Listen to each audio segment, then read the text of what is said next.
Bom dia.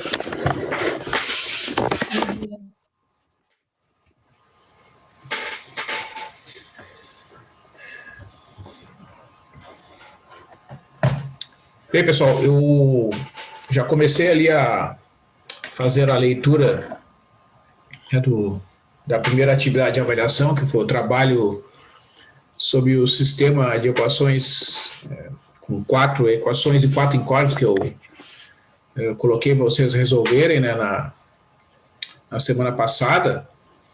E então depois eu vou apresentar ali uma pequena discussão. De fato, o sistema é possível e indeterminado, né, tem infinitas soluções. Então, quem conseguiu chegar nesta conclusão resolveu corretamente. Tá?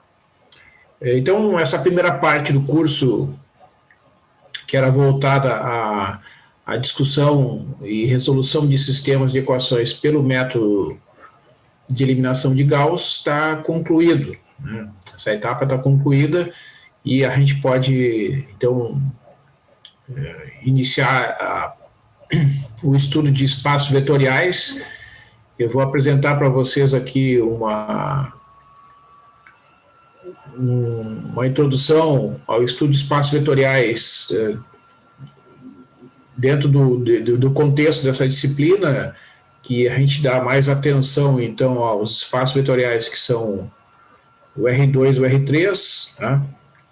E, bom, um espaço vetorial é uma estrutura formada por elementos que são chamados de vetores, né?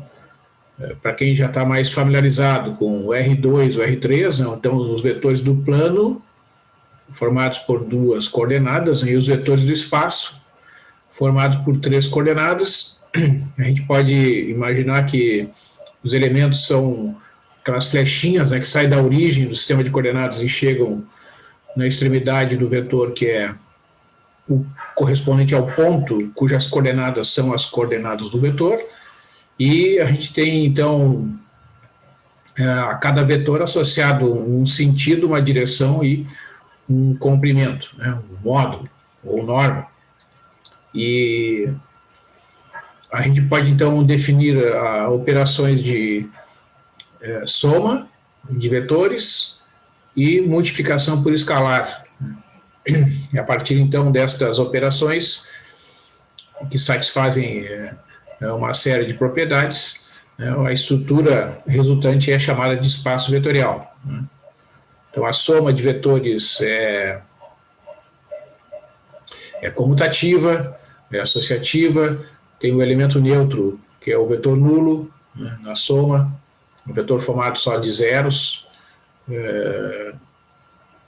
Tem, então, no caso de multiplicação por escalar, né, quando a gente multiplica um vetor por um escalar, significa multiplicar todas as coordenadas do vetor por aquele número. Então, essas operações, todas que são, digamos assim, intuitivas, quando realizadas tanto no R2 quanto no R3, podem ser também estendidas a espaços vetoriais mais abstratos, tá? Então, por exemplo, para quem já estuda um pouco de cálculo, vocês fazem o cálculo 1, né? Tem o conjunto das funções contínuas, definidas num certo intervalo, por exemplo, intervalo 0, 1, esse espaço, esse conjunto é um espaço vetorial. Se a gente soma 2 funções, multiplica uma função por escalar, essas operações têm certas propriedades inerentes aos espaços vetoriais, só que nesse caso, cada vetor, né, entre aspas, do espaço vetorial é uma função. E existem outros espaços vetoriais mais abstratos, né, até mesmo espaços vetoriais de dimensões infinitas, né? Por exemplo, quando se usa a teoria matemática para explicar a condução do calor, a transmissão do som, né, que o som é uma vibração, né, quando a gente emite um sinal, como é que ele se transporta, né, como é que ele se propaga? Tem que ter o ar, né, porque daí as moléculas, né, do ar vão vibrando e vão transmitindo aquela onda, né? E esta onda sonora, como a gente costuma dizer, né, que transporta, então, essa energia, ela é composta de uma combinação linear de senos e cossenos, né? E essa estrutura matemática que explica, então, em parte, essa capacidade, digamos assim, né, que o ar tem de transportar o som, é um espaço vetorial de dimensão infinita, né? Por isso que quando a gente vê nos filmes de ficção científica, né, se as pessoas estão num lugar sem oxigênio, lá não tem som, né? Sem ar não há possibilidade de transmissão de som, né? O som se transmite pela transmissão de energia que sai de uma partícula para outra, então ele vai sendo transportado ali, né? Certo? Então, os espaços vetoriais, pessoal, no caso, né, das áreas de conhecimento que são mais, digamos assim, voltadas para ciências exatas, como a matemática, a física, as engenharias, a ciência da computação, né, a própria economia, que tem muitos modelos econômicos que utilizam operações com matrizes para explicar e deduzir, né, o funcionamento da economia. Todas essas áreas de conhecimento se utilizam, né, em certos problemas da estrutura de espaços vetoriais para tentar, né, encontrar soluções teóricas e soluções práticas para determinadas equações e para determinados problemas que são, né, inerentes à sociedade, digamos assim, né? E a matemática, a teoria matemática que permite, então, resolver, encontrar soluções, justificar a existência de soluções de determinados problemas dentro dos espaços vetoriais, é uma teoria bem desenvolvida, né, e já tem muitos anos de tradição, de desenvolvimento, mas é uma área ainda de conhecimento que tem problemas que são pesquisados, né? Tem certas áreas de conhecimento da matemática que estão praticamente fechadas, isto é, não tem problemas em aberto, né? Tem muitas áreas que têm problemas em aberto, na teoria dos números, dentro do cálculo, por exemplo, não tem muitos problemas em aberto, praticamente o cálculo diferencial integral, a parte básica, por exemplo, já tem todos os problemas praticamente resolvidos. Tem alguma outra expressão que ainda não se conhece uma fórmula de resolução, né? E quando a gente diz que um problema tem solução é porque alguém demonstrou lá que existe a solução e tem uma fórmula, né, que é capaz de expressar a solução daquele problema. Às vezes as fórmulas matemáticas, mesmo aquelas que são conhecidas, podem ser de difícil aplicação, né, mas pelo menos teoricamente elas têm importância. Então eu vou mostrar para vocês aqui o que eu escrevi na apostila sobre os espaços vetoriais, tá? E, bom, insisto que é uma introdução, é uma visão bem superficial dos espaços vetoriais, visto que, né, não há muito tempo para a gente aprofundar aqui esse estudo, né? Em alguns livros vocês vão encontrar, né, exemplos, um aprofundamento, né, dessa discussão, e aí fica a cargo de cada um, de acordo com o seu interesse, seu tempo, sua disponibilidade, investigar isso dá um pouco mais, né? Mas um aviso, né, de ordem, digamos, um aviso não, apenas uma observação, né, na semana passada a reitoria comunicou, né, à comunidade universitária que as nossas aulas vão continuar nesse modo remoto até o final do semestre, 2020/2. Né? Então, o nosso planejamento que foi feito, supondo que isso poderia acontecer, a gente não tinha esta informação, essa definição lá no início do semestre, né? Mas eu fiz um planejamento das atividades de modo que, se a gente continuasse neste modo, né, as atividades, as aulas e as atividades de avaliação poderiam continuar como de fato vão, de acordo com o que foi planejado inicialmente, né? Nós já fizemos uma atividade de avaliação, que foi o trabalho 1, né? E agora, então, os demais trabalhos que estão previstos ali serão realizados, né, se possível, dentro do que foi estabelecido no nosso plano de ensino. Tá? Não sei se vocês têm alguma pergunta, alguma dúvida.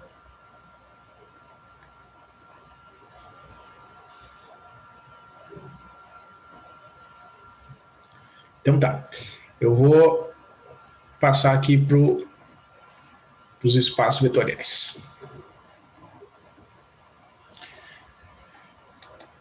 Então, pessoal, eu vou trabalhar aqui no capítulo 5, né, da minha apostila, que está disponível ali no Moodle, né?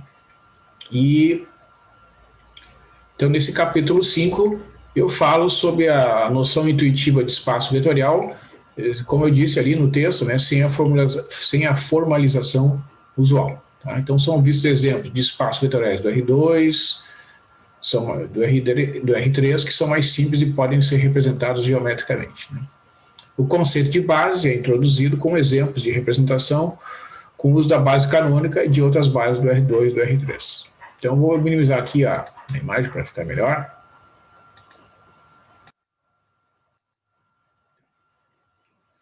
Então, vamos supor que o V seja um espaço vetorial e B é uma base formada de vetores linearmente independentes, V1, V2, Vn, contidos em V. Né? Então, o conjunto de todas as combinações lineares dos vetores de B é um subespaço vetorial de V gerado por B. Isto é, o espaço gerado por B é o conjunto das combinações lineares da forma A1, V1, mais A2, V2, mais etc., N, Vn, onde o AI é um conjunto de números que varia no conjunto dos números reais. Né?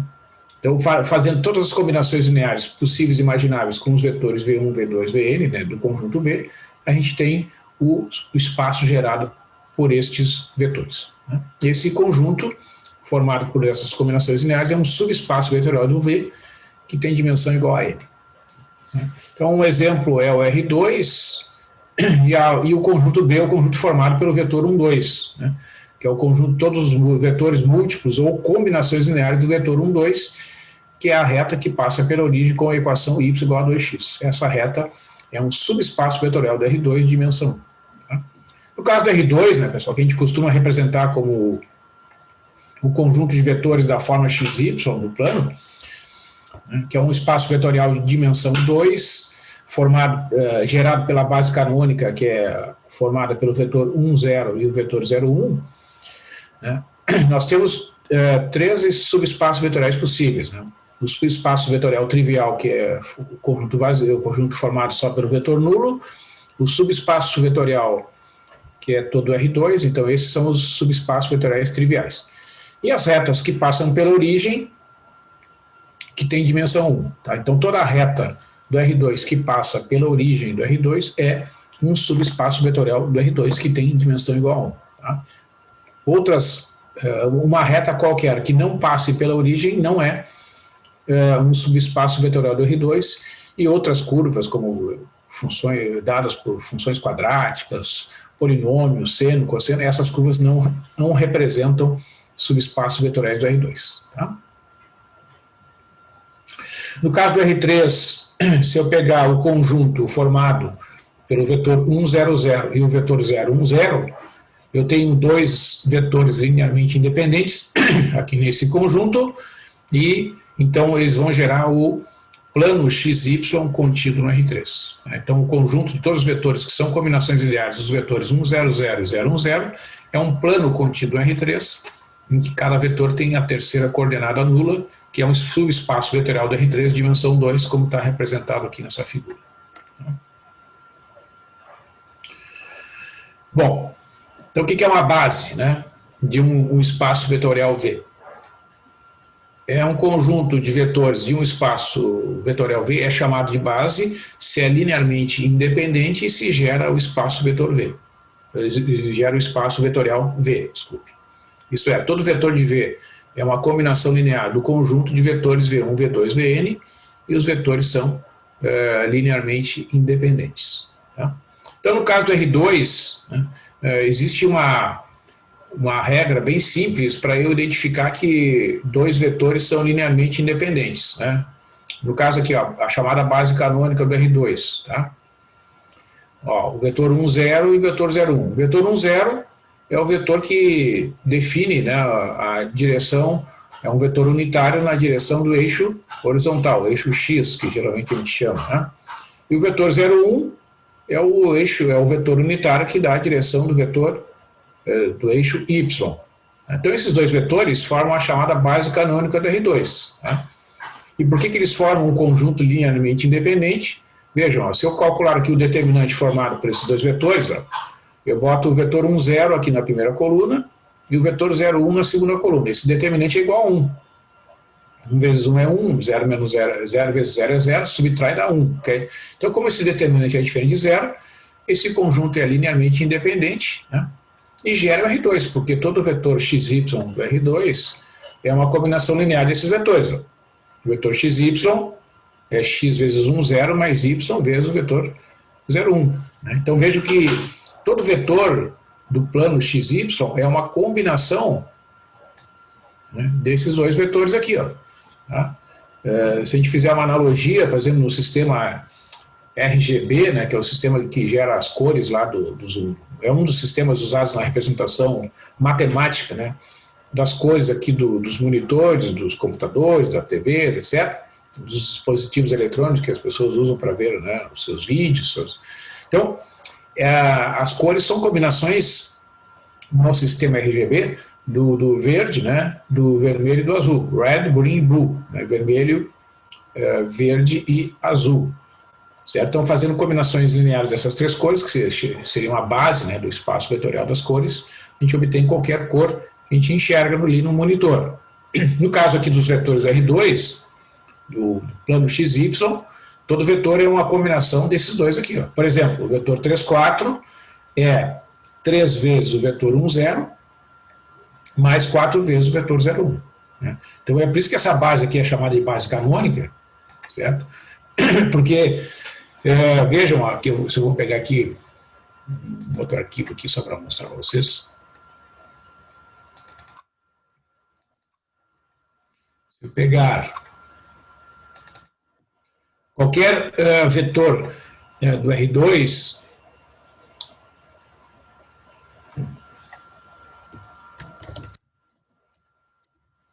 chamada base canônica do R2,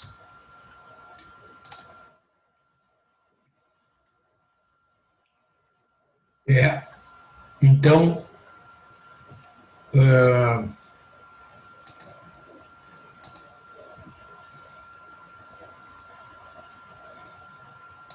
a base canônica do R2 é o seguinte conjunto.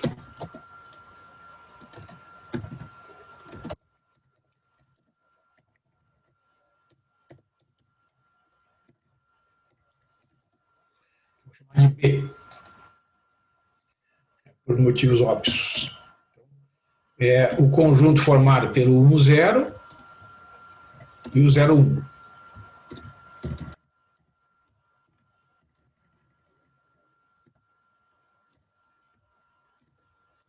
Então, por exemplo, se eu pego o vetor 3, 4 ali, como está dito, né, no exemplo do texto, ó, é 3 vezes o vetor 1, 0, mais 4 vezes o vetor 0, 1. Se eu pegar o vetor, digamos, menos 2 e 5, né? A partir daqueles dois lá, para eu obter menos 2 e 5, eu tenho que multiplicar o primeiro vetor por menos 2 e o segundo vetor por 5. Porque, como esses vetores são formados de uns e zeros, né? Aqui na primeira posição, ó, somente o vetor dá uma contribuição, porque a segunda parcela aqui sendo zero, né, na hora que eu multiplico 5 vezes 0, dá 0 a contribuição desse segundo vetor aqui na primeira coordenada. O vetor menos 2, 5, eu tenho que multiplicar este primeiro vetor por menos 2 e o segundo vetor por 5. Né? Não tem outra possibilidade. Então, vejo que, se eu disser assim, né, olha, aqui, digamos 7 e aqui 10. Né? Ó, botar assim pontinhos, vezes o vetor 1, 0, né?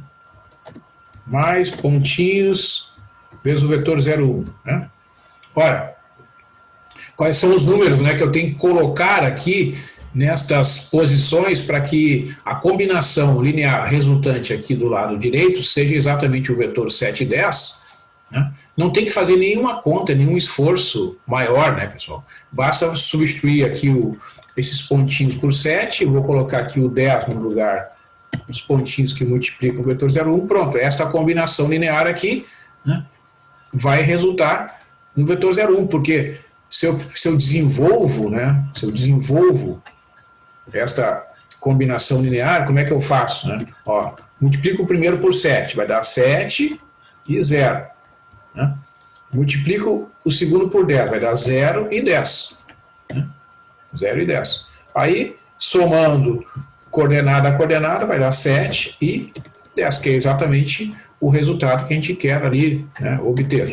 Certo? Então, quando eu tenho esses vetores na chamada base canônica do R2, né, os vetores 1, 0, 0, 1, todos os cálculos são bastante simplificados, né, porque para eu obter uma determinada combinação linear, né, o desenvolvimento do cálculo é bastante simplificado. A mesma coisa aqui, né, se eu multiplico, ó, né, nesse segundo exemplo aqui, evidentemente, se eu multiplicar o vetor 1, 0 por menos 2, vai dar uma contribuição de menos 2 somente na primeira coordenada. E na segunda coordenada vai dar 0.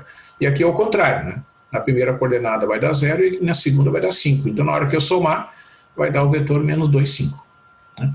Então, por isso que a base canônica do R2 é bastante simples. E uma outra propriedade muito importante, né, é que o ângulo entre os vetores 1, 0 e 0, 1, né, é de 90 graus. Então, os vetores da base canônica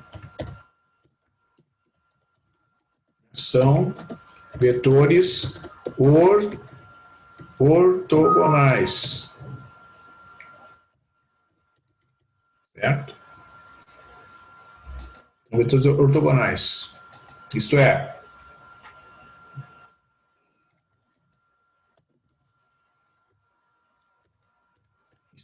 o ângulo entre os vetores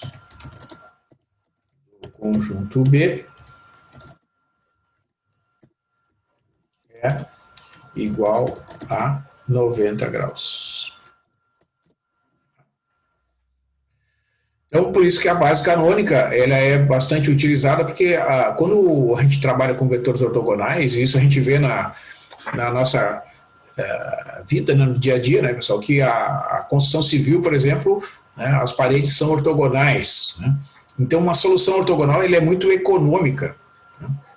É possível demonstrar que vários problemas que são resolvidos com bases ortogonais têm soluções mais baratas, no sentido que exigem menos esforço computacional e, consequentemente, na hora de ser aplicada essa solução, ela acaba sendo mais econômica também em termos monetários, né?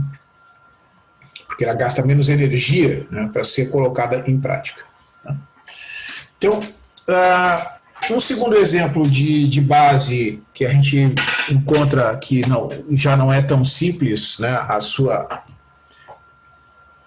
implementação, é quando eu tenho uma base formada por vetores que não são da base canônica. Vamos considerar aqui o R2. Né? Então, eu tenho a base formada pelo vetor 1, 1, menos 1 e 1. Tá? Então, eu tenho que demonstrar que esse conjunto é uma base, ou seja, que ele é um conjunto linearmente independente e que gera todo R2 a partir das suas combinações lineares. Né? Então, primeira propriedade, né, que eu verifico é que o conjunto é linearmente independente. Tá? Isso significa, no caso aqui, ó, formar um determinante. Então, coloca na primeira coluna o vetor 1, 1 e na segunda coluna o vetor menos 1, 1. Então, vai ficar 1 vezes 1 menos 1 vezes 1 vai dar 2. Então, como esse determinante é diferente de zero, esses vetores do conjunto B são linearmente independentes. Né? O que significa dizer que são linearmente independentes? Né? Significa dizer que, no caso de dois vetores, que nenhum é múltiplo do outro. Né? Vejam que não tem como eu multiplicar o vetor 1, 1 por um certo número e resultar no vetor menos 1, 1. Né? certo? Ó, uma observação aqui. No exemplo 2,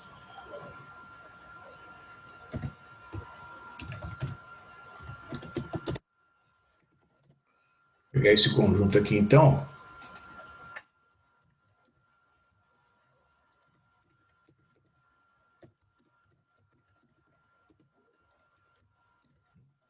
Esse conjunto é uma base do R2.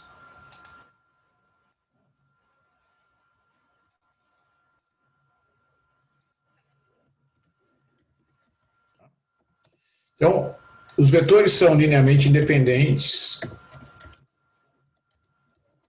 Linearmente independentes. Então, esse conceito aqui de linearmente independente tem a ver só com a, digamos assim, a importância, né, da informação que está contida em cada um dos vetores, né? Quando eles são LD, quando são linearmente independentes, é porque alguns já podem ser descartados sem nenhuma perda. No caso do R2, toda a base tem que ter dois vetores, porque o R2 é um espaço de dimensão 2. Então, para eu constituir uma base de todo o R2, eu tenho que ter dois vetores linearmente independentes. Então, vejam que se eu pegar esses dois vetores aqui, ó, né, não existe não existe um número, digamos, K, né, tal que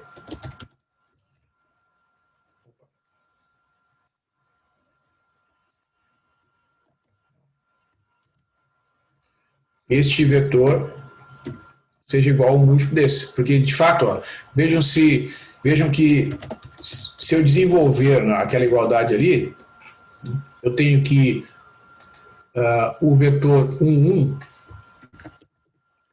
seria igual ao vetor menos k, vírgula k. E eu concluiria, então, que eu teria um sistema impossível, né? Eu teria, de um lado, que o k quer ver, ó, vou montar aqui um sisteminha. Ó, eu teria que 1 é igual a menos k, né, na primeira coordenada, e o 1 é igual a k na segunda coordenada, ou seja, o k seria simultaneamente menos 1 e 1, né? Isso é impossível. Tá? Então, esse é um sistema impossível, né? Portanto, os vetores são linearmente independentes, né?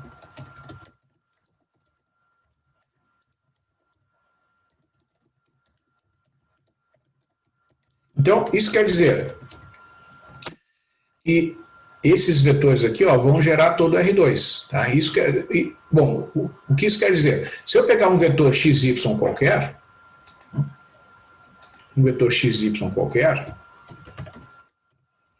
ele vai ser uma constante vezes o vetor 1, 1, mais um outro coeficiente vezes o vetor menos 1, 1. Vou botar aqui para outra linha. Só que agora vejam, ó, eu não consigo descobrir diretamente, né, quanto é que é o A e o B sem fazer um desenvolvimento aqui, ó. Não é que nem aqui, ó, quando a base é canônica, né? Para resultar no vetor 3, 4 é óbvio, é imediato que esse primeiro coeficiente aqui tem que ser 3 e esse aqui tem que ser 4. Aqui não é imediato isso, porque observa, ó, se eu desenvolver esse sistema aqui, eu vou fazer a multiplicação, né? Aqui vai ficar o A, e aqui vai ficar o A, e aqui vai ficar o B. Multiplicado por menos 1, que dá menos B, e multiplicado por 1, que dá B. Né? Então, se eu vou somar aqui, ó, vai ficar A menos B e A mais B. Né? Então, o que vai acontecer, né, meus boys? Eu vou igualar as coordenadas correspondentes, eu vou obter um sistema que vai ser o seguinte. Ó, na primeira equação, o A menos B tem que ser igual a x, né? E o A mais B tem que ser igual a y. Tá? Então, nesse sistema, tá, as incógnitas são os valores do A e do B. Então, para eu resolver esse sistema, eu vou passar ali para outra página, para a gente enxergar melhor. Ó, né, eu vou somando as duas linhas pelo método de Gauss. Vejam que o o B desaparece, né? Eu vou obter o seguinte resultado. A primeira equação vai continuar sendo a mesma. Menos B é igual a X. Mas na segunda equação, ó, A mais A dá 2A. E do lado direito fica X mais Y. Então eu consigo resolver a segunda equação para determinar o valor do A, né? Então eu vou obter que o A é igual à divisão do x mais y, do x mais y por 2, né? Então eu tenho aqui o valor do A, certo? Aí eu vou substituir esse resultado na segunda equação.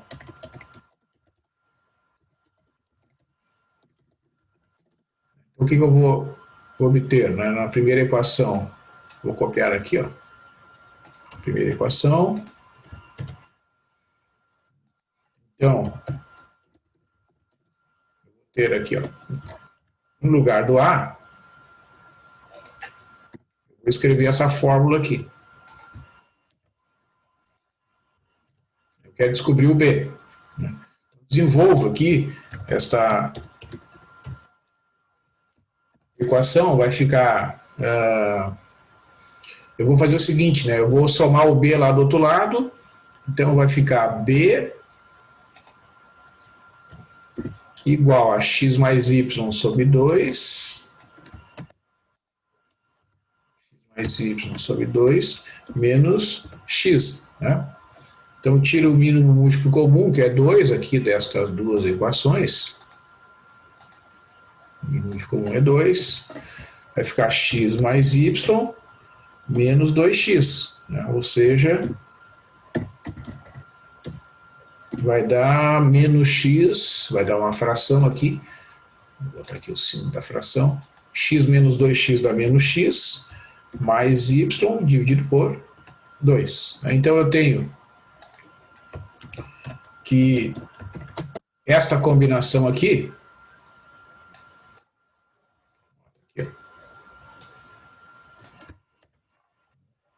combinação linear, que a partir desses vetores da base gera o vetor xy, é a seguinte, ó, o A tem que ser substituído por x mais y sobre 2, e o B tem que ser substituído por y menos x sobre 2. Então, por exemplo, supor que eu queira obter o mesmo vetor 3, 4 lá do início, né?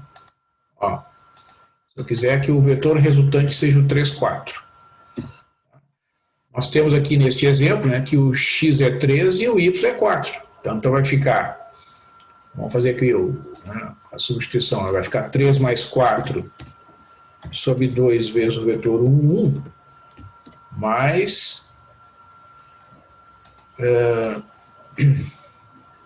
menos 3 mais 4 sobre 2 vezes o vetor menos 1, 1. Né? Ou seja, desenvolvendo isso aqui, né, simplificando essas frações, ó,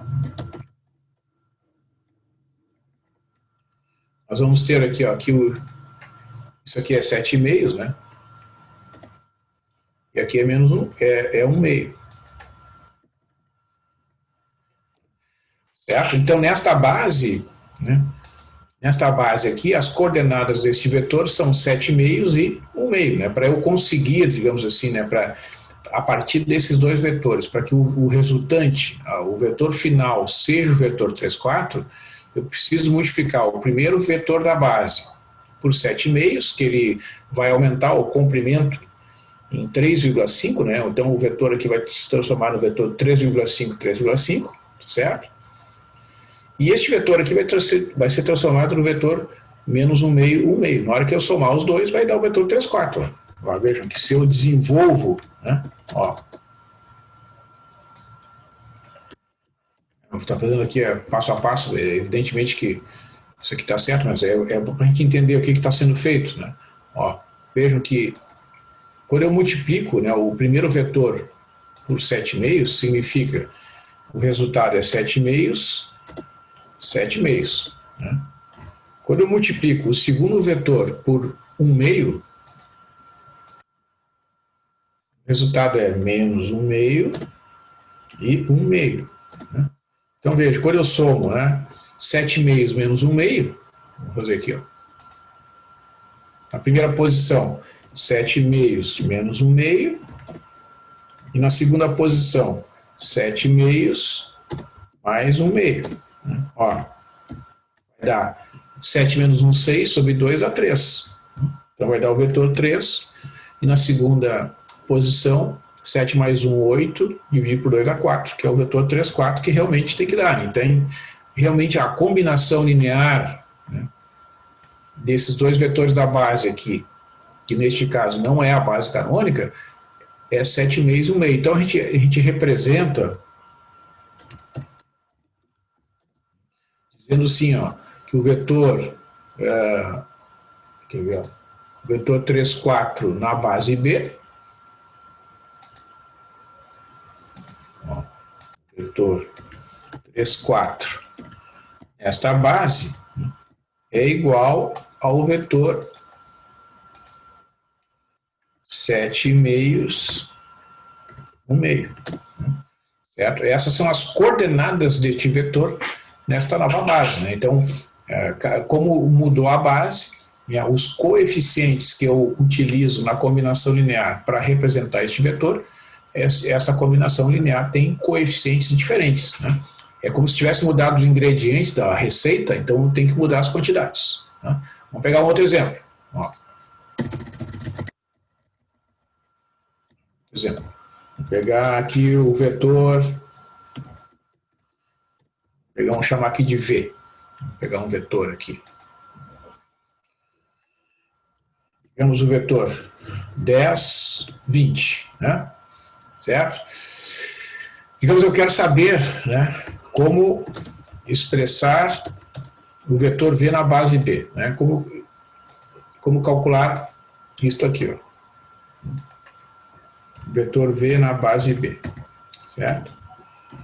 Então vejam, está dito ali, né, que todo vetor xy nesta base é isso aqui. Então, para eu expressar este vetor, observa que no exemplo, né, eu tenho que o x é igual a 10 e o y é igual a 20. Né, certo? Então, basta eu substituir aqui nesta fórmula. Então, vamos fazer aqui, ó, 10,20 vai resultar em 10 mais 20 e aqui menos 10 mais 20, certo? Então, fazendo as contas, né, desta expressão, vou copiar aqui, simplificar, vai ficar 30 dividido por 2 e aqui 10 dividido por 2. Menos 10 mais 20 é 10. Ou seja, isso aqui vai me dar 15 vezes o vetor 1 mais 5 vezes o vetor menos 1, que é fácil a gente verificar, né? Aqui na primeira posição, ó, 15 menos 5 vai dar 10, e na segunda posição, 15 mais 5 vai dar 20. Né? Então, né, o vetor V,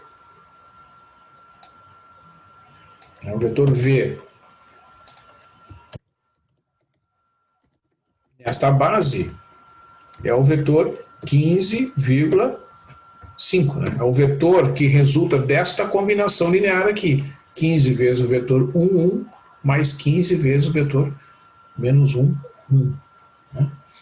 Certo? Então, quando eu mudo a base, né, eu vou mudar geralmente as coordenadas de um vetor que na base canônica a gente não precisa fazer esforço maior, né, para calcular estas coordenadas. Quando eu mudo a base, eu preciso determinar estas coordenadas, e o que eu fiz aqui foi a determinação geral, né, supondo o A e B inicialmente, aqui na combinação linear, e depois eu desenvolvo o sistema para achar os valores de A e B em função de x e y. Então, esta expressão aqui, ó, ela permite definir que o vetor xy é uma combinação dos vetores 1, 1, menos 1, 1 para x e y qualquer, né? Então, agora, uma vez resolvida, né, uma vez determinada esta combinação linear, para um caso particular eu apenas substituo, né, os valores do x e do y ali naquela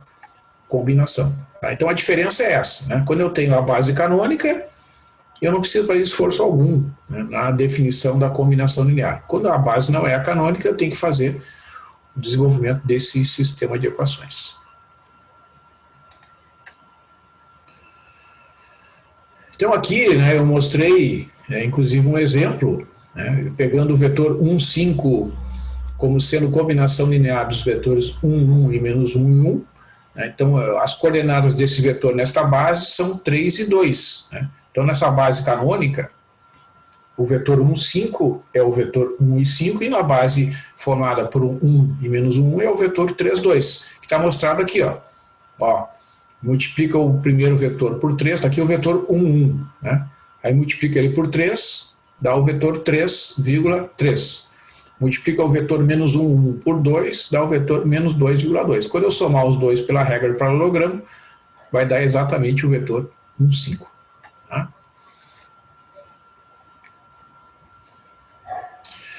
Um outro exemplo também conhecido, né, na literatura é a chamada base canônica do R3, né, pessoal, que é formada pelos vetores 1, 0, 0, 0, 1, 0 e 0, 0, 1. Tá? Então, esta base é chamada de base canônica do R3 porque todos os vetores do R3 são expressos com uma combinação linear imediata, digamos assim, né, dos vetores desta base canônica. Vamos olhar aqui no R3. Né? Então, vamos passar para exemplos no R3.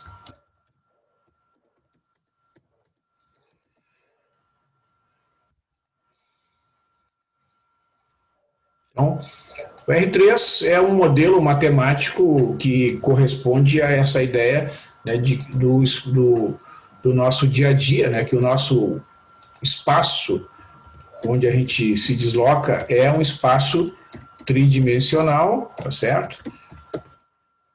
Em cada objeto que a gente lida, né, na maior parte dos casos, é um objeto que tem 3 dimensões, né? Eu posso pensar que os elementos desse conjunto são combinações lineares desses 3 vetores chamados da base canônica. Tá? Então, o vetor XYZ será o resultado da combinação desses 3 elementos.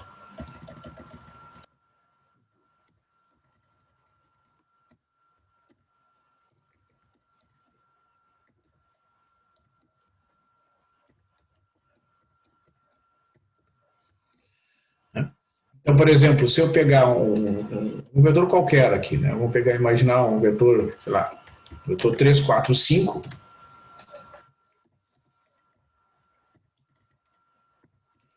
Nesta base, ele é simplesmente o resultado de 3 vezes o vetor 1, 0, 0, né? Porque essa primeira parcela aí só vai contribuir com a primeira coordenada do vetor final, né? Porque 3 vezes 0 é 0, 3 vezes 0 é 0. 3 vezes 1 dá 1, então só há uma contribuição na primeira coordenada.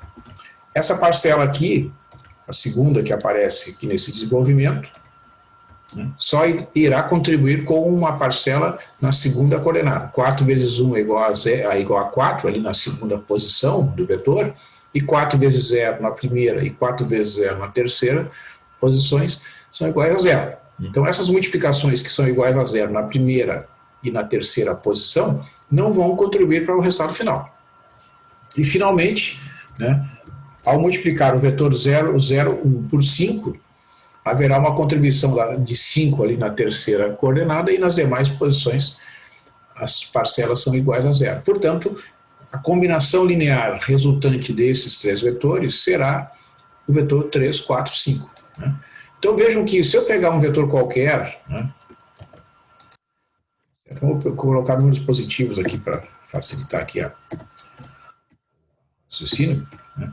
Vejam que não precisa fazer esforço algum, digamos assim, na hora de fazer aqui o completamento ali daqueles pontinhos, né? Quais são os números que eu devo colocar aqui, ó, na frente do primeiro, do segundo e do terceiro vetor, para que o resultado seja o vetor final 2, 7, 9. Então, basta eu multiplicar o primeiro vetor por 2, o segundo vetor por 7 e o terceiro vetor por 9. Então, quando a gente tem a base canônica de R3, né, não há necessidade, né, da gente pensar em fazer o desenvolvimento de um sistema de equações, por exemplo, para que eu possa determinar a combinação linear resultante de um vetor qualquer. XYZ é x vezes o vetor 1, 0, 0, mais y vezes o vetor 0, 1, 0, mais z vezes o vetor 0, 1. Então essa base aqui é chamada base canônica do R3. Né? Ela é formada por vetores que são vetores vários, né? Vetores, isto é, cada um deles tem um comprimento igual a 1. São vetores ortogonais 2 a 2, então esse vetor, o primeiro vetor aqui, ó, o vetor 1, 0, 0, que dá a direção do eixo x. Né? Nos livros de física é chamado de vetor I. Este aqui é o vetor J, o vetor 0, 1, 0, que dá a direção do eixo y, e esse aqui é o vetor K, que é o vetor unitário na direção do eixo C. Então, IJK, né, que é assim usada na notação de física, é a base canônica do R3. São três vetores, né, ortogonais 2 a 2. Isto é, se eu pegar dois vetores quaisquer aqui, o ângulo entre eles é igual a 90 graus. Tá? É como se fossem as intersecções das paredes ali de uma sala. Né? O eixo Z seria as duas paredes verticais aqui, tá? E quando eu pego a intersecção da parede com o piso, né, eu tenho uma das intersecções representa o eixo X e a outra intersecção representa o eixo Z. Tá? Então, esse tipo de idealização é bastante útil, né, quando se fazem as plantas dos prédios, né, se fazem das casas, dos prédios comerciais, dos prédios industriais, etc., se usa esse tipo de propriedade. Né? As paredes devem ser ortogonais, devem fazer entre si ângulos de 90 graus para dar mais segurança e para, evidentemente, minimizar custos de construção. Tá?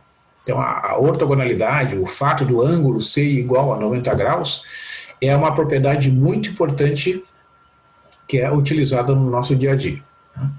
Matematicamente, né, esta propriedade que é chamada de ortogonalidade, né, quando os ângulos são 90 graus, significa que soluções ortogonais são mais baratas, digamos assim, né, mais eficazes, mais eficientes.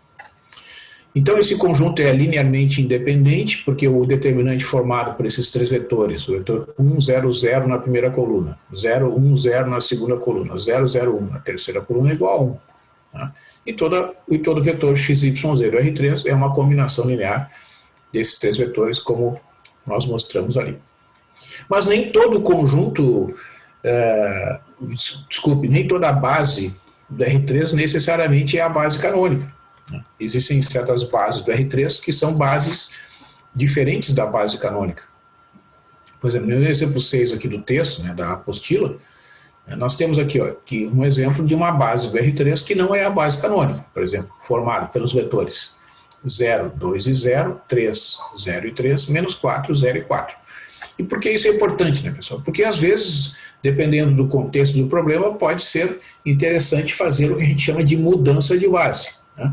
Às vezes até por uma questão de segurança. Né? Por exemplo, em certos problemas que a gente quer que certas aplicações de transmissão de dados, por exemplo, quando se quer codificar alguma informação, se pode utilizar bases não canônicas, né, para que a representação fique mais complicada e seja difícil de decodificar.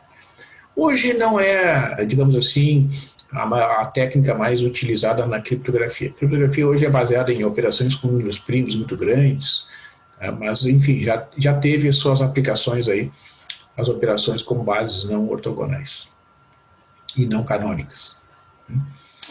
Então, primeira propriedade, né, para mostrar que o conjunto é uma base, mostra que o conjunto é linearmente independente. Então, eu pego aqui, a primeira coluna do determinante é o vetor 0, 2 e 0, está ali.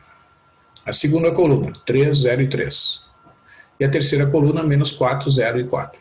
Então, desenvolvendo esse determinante, a gente chega que o resultado é menos 48. Vamos fazer aqui no Octave. Vou interromper aqui um pouquinho e vou conectar aqui o Octave, enquanto vocês dêem uma olhada aí, se tiver alguma dúvida, vocês perguntam. Eu vou abrir o Octave aqui, demora uns segundinhos, tá? Se vocês têm alguma pergunta.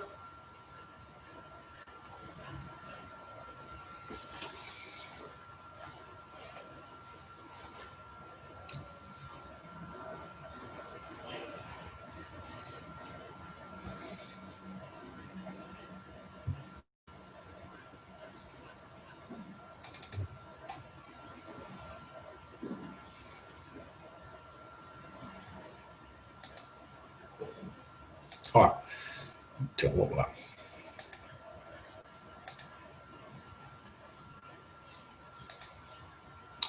Então, eu vou mostrar para vocês aqui, ó, como é que a gente calcula aquele determinante ali no Octave, tá?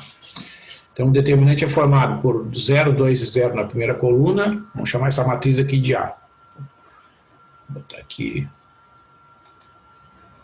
Eu vou selecionar aqui o diretório álgebra matricial. Não.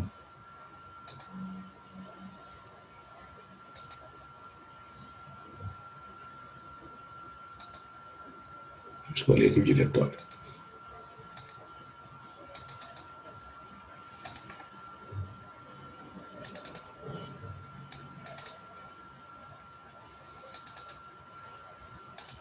Tá.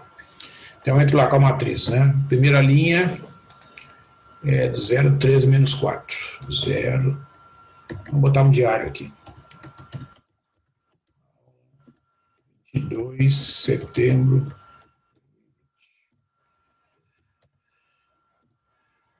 0. 13 menos 4. Na segunda linha, 2, 0 e 0. 2, 0 e 0. Na terceira linha, 0, 13 e 4. 0, 13 e 4. Aí calculo o det. Menos 48. Tá? Então, como o determinante é menos 48, que é diferente de 0, o conjunto é linearmente independente. Então, digamos que eu queira calcular as coordenadas do vetor 3, 4, 5 nesta base aqui. Tá? Então, eu tenho que expressar o vetor 3, 4, 5 com uma combinação linear dos três elementos da base. Fica, ó, 3, 4, 5 igual a A vezes o vetor 0, 2, 0, mais B vezes o vetor 3, 0, 3, mais C vezes o vetor menos 4, 0 e 4. Onde é que sai esse A, B e C? É uma hipótese, né, pessoal? Eu quero descobrir os valores desses coeficientes. Então, como eu não conheço, eu atribuo letras que são formas da gente expressar que a gente não conhece aquela quantidade inicialmente, aquelas quantidades não são conhecidas, e eu vou, então, desenvolver os cálculos para que eu possa realmente chegar aos valores do A, do B e do C, para que o resultado dessa combinação linear seja o vetor 3, 4, 5, né? Isso, em geral, vai redundar num sistema de equações. Então, o que eu faço? Primeiramente, eu multiplico cada um dos vetores pelos coeficientes correspondentes, né? A vezes 0 dá 0, A vezes 2 dá 2A, A vezes 0 dá 0, tá aqui. Depois, B vezes 3 dá 3B, B vezes 0 dá 0, e B vezes 3 dá 3B. E o terceiro vetor vai ficar menos 4 vezes C, menos 4C. 0 vezes C dá 0, e 4 vezes C dá 4C. E agora eu somo cada uma das coordenadas, né? Ó, Primeira, 0 mais 3b menos 4c, está aqui, 3b menos 4c. Segunda coordenada, 2a mais 0, 2a. Terceira coordenada, 0 mais 3b mais 4c. Então, eu tenho 3b menos 4c na primeira coordenada, 2a na segunda e 3b mais 4c na terceira coordenada. E eu quero que o vetor resultante seja 3, 4, 5. Então, significa que eu tenho um sistema de equações, né, em que a primeira equação, 3b menos 4c, é igual a 3, a segunda equação, 2a, é igual a 4, e a terceira equação, 3b mais 4c, tem que ser igual a 5. A segunda equação, ela me permite resolver diretamente e obter o valor do a. Então, a é 4 dividido por 2, que é igual a 2. Tá? Se eu somar aqui, ó, a primeira equação com a terceira, vejam que o 4c, né, tem coeficientes contrários aqui, né, simétricos, menos 4c e 4c. Na hora que eu somo as duas linhas, a primeira com a terceira, o 4c vai desaparecer. Então, somando essas duas linhas, vai ficar 6b igual a 8. Então, o b será 8 sextos, ou 4 terços, e substituindo na primeira ou na terceira equação, eu concluo que o c é igual a 1 quarto. Então, eu tenho que o a vale 2, o b vale 4 terços e o c igual a 1 quarto. Ou seja, as coordenadas do vetor v nesta base são: o a é a primeira, né, que é 2, a segunda é b igual a 4 terços e a terceira é c igual a 1 quarto. Então, a combinação linear desses três vetores, que resulta no vetor 3, 4, 5, é 2 vezes o vetor 0, 2, 0, mais 4 terços vezes o vetor 3, 0, 3, mais 1 quarto vezes o vetor menos 4, 0, 4. Quer ver? Vamos fazer aqui a verificação. Vamos fazer aqui. Vou botar aqui. No texto é exemplo 6, né? Exemplo 6, ó. Exemplo 6. Essa é uma verificação. Vou pegar a combinação linear resultante lá no final, deixá-la aqui assim. A gente vai conseguir enxergar ali.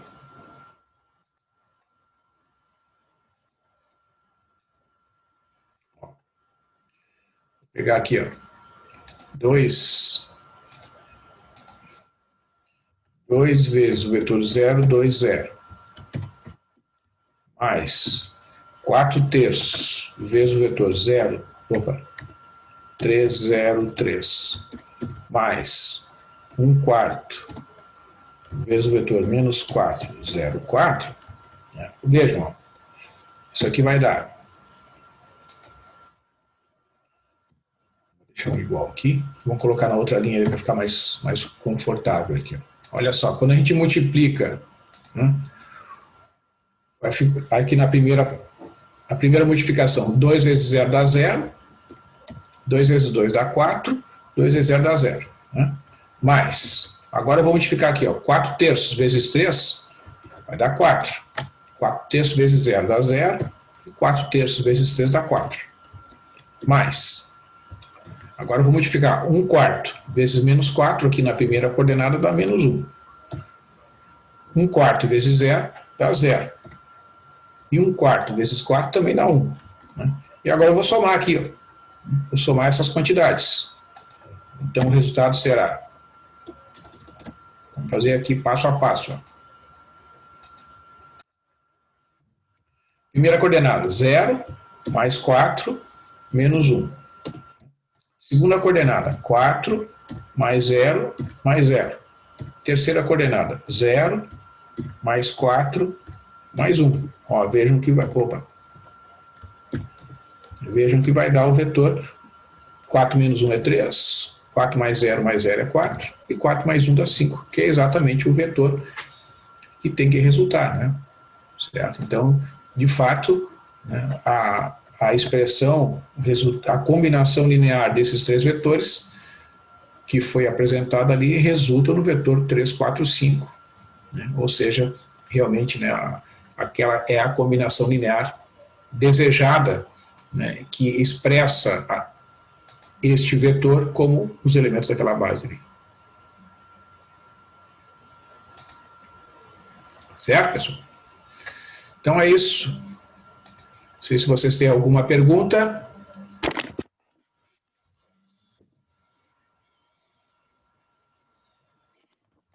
Então vou ficar por aqui. Continuamos aí na próxima terça-feira, né? Hoje é dia 22, então na próxima terça-feira eu vou falar sobre aqui,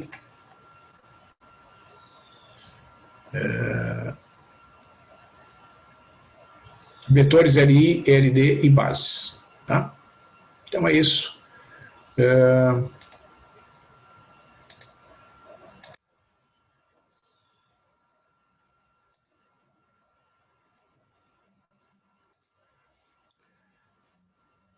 Ficamos por aqui e uma boa semana para vocês. Aí ao longo da semana eu vou divulgar os resultados do trabalho. Ok? Tchau, obrigada, senhor. Falou, tchau, tchau.